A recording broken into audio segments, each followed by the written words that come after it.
Let's be real for a minute. This past season has left a lot of us burnt out, frustrated, and honestly, quite hopeless. I'm there with you. But I have to say, season 3 actually has me hyped up again. I haven't felt this kind of excitement for Marvel Rivals in a while. We're talking brand new hero, a brand new map, a meta shakeup that might just resurrect the game.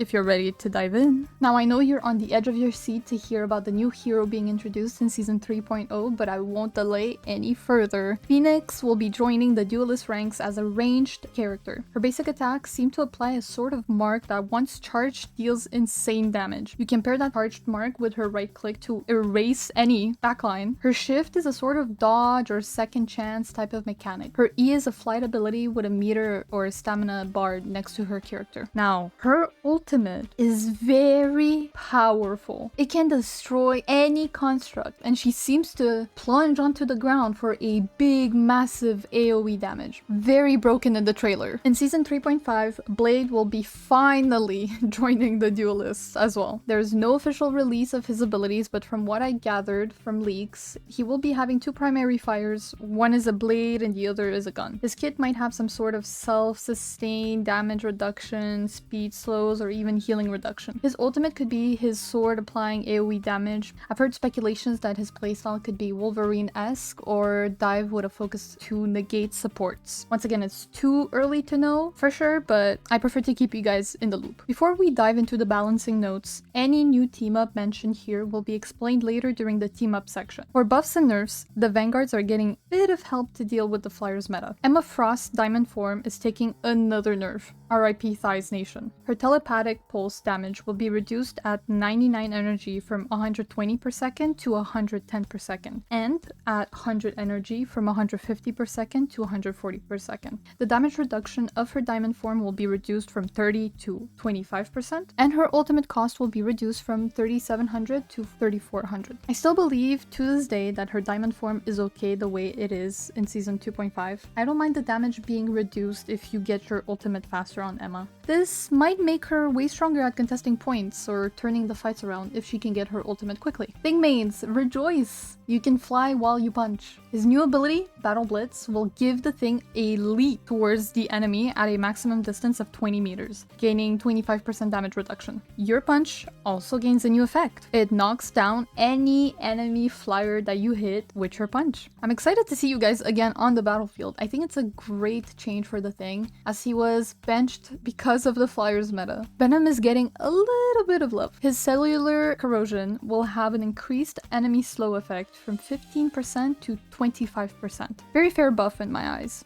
On to duelists. Human Torch, do you guys remember what I said last time? Overtuned or undertuned? Well, they're trying to balance him, especially since he will be having a new team-up. He will be a team-up anchor this season and will have a bonus of 5% damage boost. His ultimate will have reduced activation shockwave damage from 80 to 75, and fire tornadoes will do 110 damage per second instead of 120 damage per second. The fire clutter damage per projectile will be reduced from 6 to 5.5. I haven't seen that many Human Torch players in season 2.5, so I'm not sure if this additional nerf is going to make him too weak or just balanced enough. Iron Man will be less threatening with his ultimate now. The first two repulsor blast hits will be reduced from 40 to 35 and from 50 to 45 during his armor overdrive. The energy required for his ultimate will be increased from 2800 to 3400. His ultimate is the biggest nerf in his kit. I honestly had no idea his ult costs 2800. No wonder he always had it available. Mr. Fantastic, boy am I glad to see a bit of nerf to his kit. His inflated state will have a bonus health reduction from 400 to 350. He should be able to die a bit quicker if your team focuses him properly. Namor. Weird choice to buff Namor way before Blade gets released. His trident will have an increased damage from 70 to 75, and the projectile speed will be increased as well, from 120 meters per second to 150 meters per second. His E, Wrath of the Seven Seas, will also have an increase in projectile speed, the same as his basic attack, 150 meters per second. I thought they would buff Namor against Blade, but Phoenix is coming out.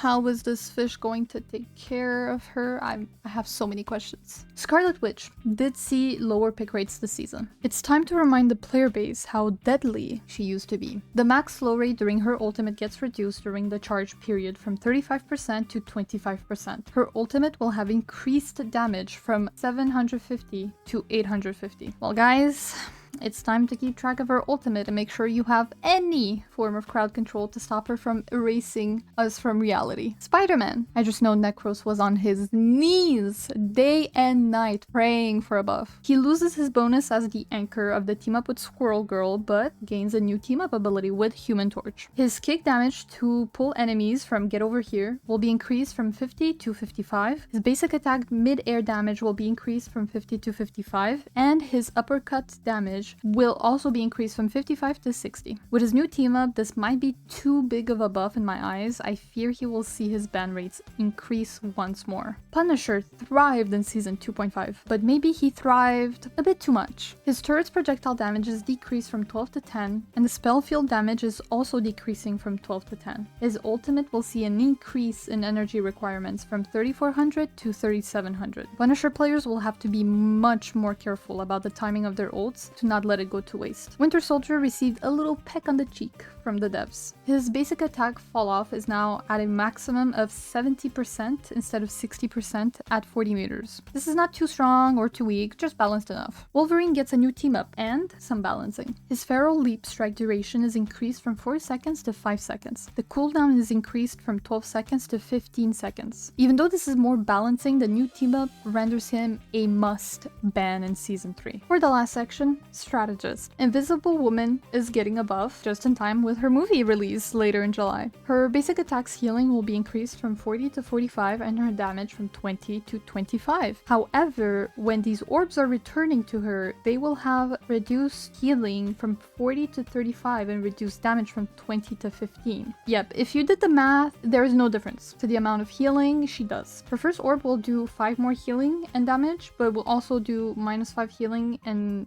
damage on return. So we are back at the same stats we started. Loki is getting a nerf. His ultimate cost is being increased from 4,000 to 4,300. To be fair, for such a strong ultimate, it did feel like he always had his ultimate before any other lifeline. Mantis is getting more of a balancing, it seems, than a complete buff. Her healing will heal allies by 2.5% per second. The base healing is reduced from 20 per second to 12.5 per second. Her ultimate cost will be increased from 3,700 to 4,300, with the bonus health also being increased from 100 to 150. I think her ult should have been at 4,000 max for energy requirements since it's one of the most fragile ultimates. Ultron is getting a nerf already. His dynamic flight acceleration effect will be reduced from 8 seconds to 6 seconds. The bonus health from his firewall will be decreased from 75 to 65 to himself and from 55 to 50 to his allies. I'm a bit scared that this will make him a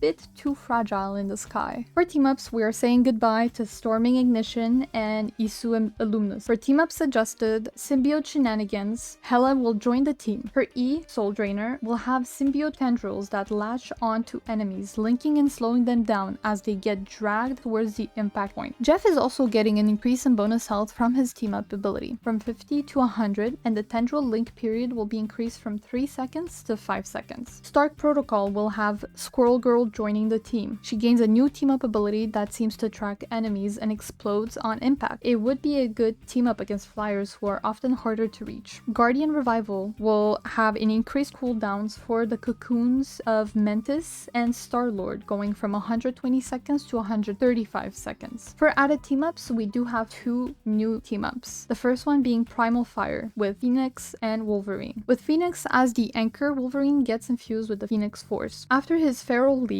the Phoenix Force activates and burns nearby enemies over time and adds lifesteal to all of Wolverine's attacks. Phoenix will gain 10% damage output as the anchor. Ever-Burning Bond, the new team-up for Human Torch and Spider-Man. With Human Torch as the anchor, Spider-Man gains a new team-up ability and can shoot a flaming web that deals AoE damage and applies a burn tracer, which is the same as his Spider Tracer. With the team-up's burn tracer, Spider-Man can use his E, Get over here to zip to any enemy and it will trigger an explosion with extra burn damage. The devs do say that both Spider Tracer and Burn Tracer can both be attached. Human Torch will gain 5% damage boost as the anchor. For upcoming skins, we have Rocket, Emma, Squirrel Girl, Jeff, Wolverine, Magic, Hela, and Blade when he eventually releases. Phoenix will probably also have a skin on release. Following the season's theme being Null and Clintor, the battle pass and the new map will be centered around those themes. For our new map, we are getting Clintor Celestial Husk, which looks to be a domination or a hybrid map. For events, many streamers will have early access to the beta client. I suggest tuning in to the streamers that are showing on the screen. I pray that one day I'll be able to have early access to be able to give you guys more coverage on upcoming seasons without acting like Squidward's begging for crumbs of information in every stream. For easier access, their streams will be linked in the description down below. Let's talk about interface changes and customization. To keep up with the short seasons, battle passes will contain 10 skins. To make it easier to unlock the battle pass rewards,